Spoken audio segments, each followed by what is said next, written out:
In this video, I'm going to show you the student perspective of taking a pre-module assessment. So if you remember from last video, students would go to a QR code. If they go to that QR code, it's going to take them to this web page where they'll enter in the test ID. Once they have that entered, they'll push next. Then they'll enter their student ID. I have one already ready to go. And then it will open up the assessment for them. So that's how they get there. Now, once they're here, they're just going to go through the assessment, answer the questions. I'm not going to go through the whole thing for this video, but just know some questions are multiple choice, while other questions are like fill in the blank or drop-down menus. And so they'll go through the test. One thing we learned when piloting this last year, that it's extremely helpful if you have the students show their work for each problem. So what we did was we had students number paper 1 to 10, and then actually show the work. Now, we wouldn't let them submit their tests until they showed the work for every single problem.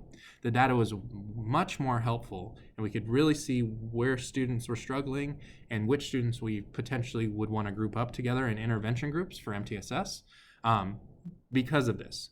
It's just way more helpful than just knowing if they got it right or wrong.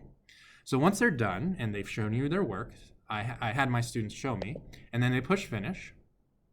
Now, this is a good example. If they didn't do all the questions, it will tell them how many were unattempted, and so they'll need to click no and then go back and finish those.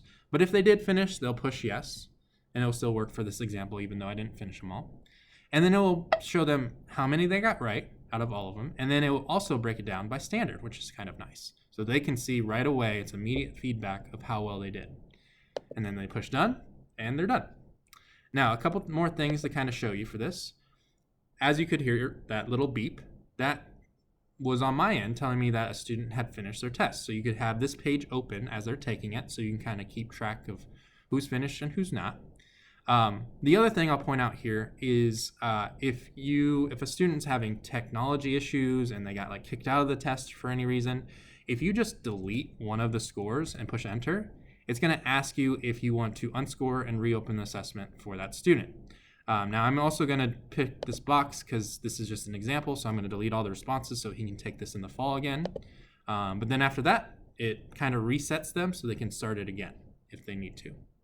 The other thing I want to point out in this video is that we just saw how they do it from the web page, but there's also a Mastery Connect student app that students can download on their iPads. Now, it is pretty much the exact same process.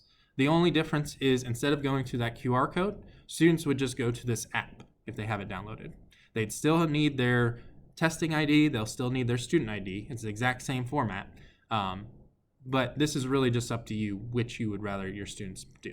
Because honestly, the format is pretty much the same. If you notice these pictures, it's pretty identical almost.